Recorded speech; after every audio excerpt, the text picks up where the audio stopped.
అధ్యక్ష, ఇది దయచేసి గౌరవ సభ్యులందరూ ఫాలో అవ్వాల్సిన ఇష్యూ. అధ్యక్ష, పార్థసారథి గారు మంచి ప్రశ్న వేశారు. అధ్యక్ష, నేను యువగలం పాదయాత్ర చేసినప్పుడు ఆలూరు ఆదోని ఈ ప్రాంతంలో పాదయాత్ర చేసినప్పుడు నేను స్వయంగా చూశాను అధ్యక్ష. వలసలుగా ఉద్యోగాలు ఉపాధి కోసం కుటుంబాలు వెళ్తాం అధ్యక్ష. నేను ఇప్పుడు కూడా బాగా గుర్తారు అధ్యక్ష. ఒక బొలెరో ఆపి నేను చూస్తే కింద ఆడవాళ్ళు ఉన్నారు, పైన ఒక చెక్కేసి దానిపైన మగవాళ్ళు కూర్చున్నారు. అంటే ఎండకి ఆడవాళ్ళు ఇబ్బంది పడతారు. నేను లెక్క పెట్టినంత వరకు 200 బండ్లు ఒకే రోజు నేను నడుస్తూ వెళ్తుంటే ఒక రోజు 200 బండ్లు నన్ను దాటుకుని వెళ్ళాయి అధ్యక్ష. నాకు ఇప్పుడు కూడా బాగా గుర్తు, అక్కడ నేను హామీ ఇచ్చాను లిఫ్ట్ ఇరిగేషన్ ప్రాజెక్ట్ కానీ అది నేను క్యాబినెట్ మీటింగ్లో కూడా చర్చించాము. అది తప్పనిసరిగా చేసి సాగునీరు కర్నూలు పార్లమెంట్కి అందజేసే బాధ్యత ఎన్డీఏ ప్రభుత్వం తీసుకుంటుంది. గౌరవ ఇరిగేషన్ శాఖ మంత్రి గారు ఇక్కడనే ఉన్నారు, ఆయన కూడా తెలుసు, ఎందుకంటే మేము చాలాసార్లు మాట్లాడుకున్నాం. వాస్తవంగా అధ్యక్ష, నంద్యాలలో పాదయాత్ర చేస్తే నంద్యాల తర్వాత కర్నూలుకి వచ్చా, తెలిసిపోయింది అధ్యక్ష. ఈ పార్లమెంట్ నుంచి ఆ పార్లమెంట్కి వచ్చా నాకు అర్థమైపోయింది.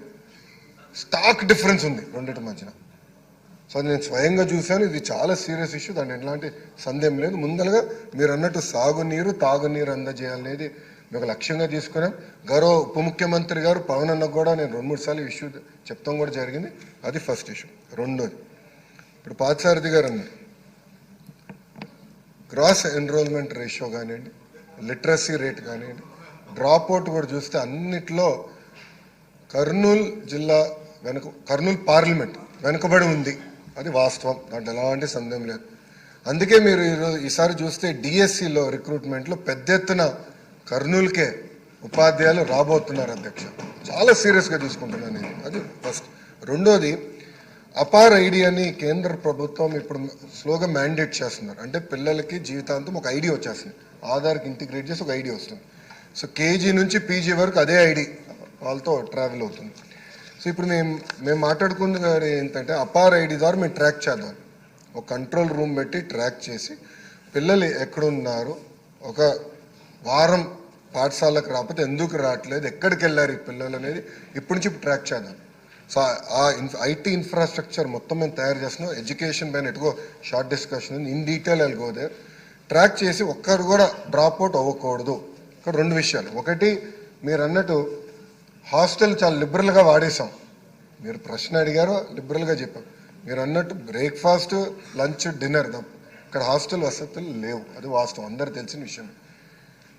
కానీ మేము ఆలోచించేది 2 విషయాలు. ఒకటి, ఇప్పుడున్న సంక్షేమ హాస్టల్స్ ఎట్లా బలోపేతం చేయాలి. ఒక భాగం అయితే వలసలుగా వెళ్తారు అధ్యక్ష.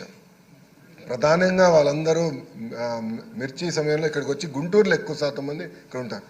సో వాళ్ళు ఇక్కడికి వచ్చినప్పుడు ఇక్కడ అడ్మిషన్స్ ఇవ్వచ్చా, దానికి విధి విధానాలు ఏంటి అంటే వచ్చేది ఒక 4 నెలలు 5 నెలలకి ఇక్కడ అడ్మిషన్స్ ఇచ్చి వాళ్ళ పిల్లలకి చదువు ఇక్కడ కొనసాగించవచ్చా. ఎందుకంటే అక్కడ స్కూల్ కిట్ ఎక్కువ ఇస్తాం కనుక ఇక్కడ చేయొచ్చు. ఆ ట్రాకింగ్ కూడా ఇప్పుడు మొదలు పెడతాం. అది ఒక భాగం.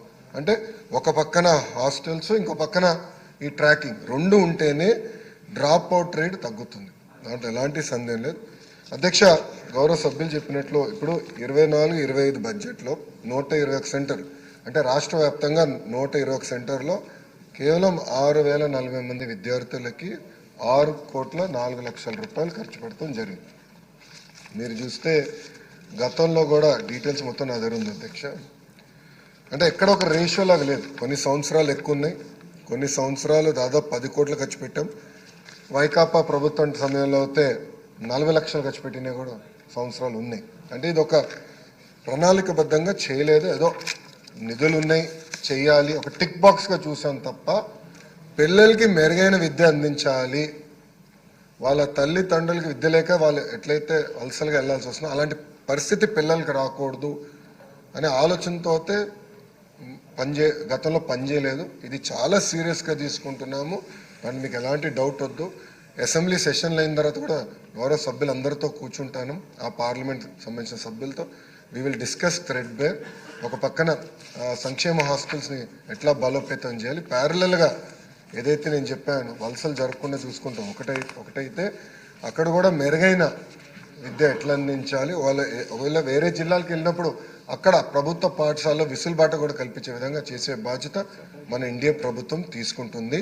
అంతేకాకుండా అధ్యక్ష, గ్రాస్ ఎన్రోల్మెంట్ రేషియో కానీ, దాని స్టూడెంట్ టీచర్ రేషియో కానీ, అన్నిట్లో మన పార్లమెంట్ అంటే కర్నూలు పార్లమెంట్ వెనుకబడి ఉంది అంటే అలాంటి డౌట్ లేదు. వచ్చే 3 సంవత్సరాలు అందరూ అక్కడున్న శాసనసభ్యులు అందరం కలిసికట్టుగా పనిచేద్దాం. Let us work together. అక్కడున్న సిఎస్ఆర్ ఫండ్స్ ఉండండి, సర్వశిక్ష అభియాన్ ఫండ్స్ ఉండండి, లేదంటే ఎడ్యుకేషన్ డిపార్ట్మెంట్స్ ఫండ్స్ ఉండండి, 3 కన్వర్జెన్స్ చేసి పెద్ద ఎత్తున ఫోకస్ చేయాల్సిన అవసరం ఉంది. అంటే ఎలాంటి డౌట్ లేదు, చేద్దాం. కలిసికట్టుగా చేసి 3 సంవత్సరాలు మార్పు తీసుకొచ్చే బాధ్యత మనందరం తీసుకుందామని సభాముఖంగా గౌరవ సభ్యులు తెలుపుకుంటూ, మన ప్రభుత్వం ఈ ఇష్యూని చాలా సీరియస్గా తీసుకుంటుంది. ఆల్రెడీ ఆర్టికల్స్ కూడా, ఎందుకంటే ఇది ఆల్రెడీ మాకు ఒక ట్రాకింగ్ సిస్టమ్ పెట్టుకున్న ఆర్టికల్స్ కూడా వచ్చినాయి. ఏ పేపర్లో వచ్చినా కూడా మేము చాలా సీరియస్గా తీసుకుంటున్నాం. అంటే బ్లూ మీడియాలో వచ్చినా కూడా, ఆర్టికల్ బ్లూ మీడియాలో వచ్చిన ఆర్టికల్కి వెయిట్ ఉందా లేదా రివ్యూ చేసిన తర్వాత నిర్ణయం తీసుకుంటున్నాం. ప్రతిదీ చాలా సీరియస్గా తీసుకుంటాం. మీకు డౌట్ వద్దండి ఈ విషయంలో. మేము రాబోయే 2-3 నెలల్లో మార్పు అనేది మీరు గమనిస్తారు. ఇంకేమైనా ఫీడ్బ్యాక్ ఉంటే కూడా గౌరవ సభ్యులు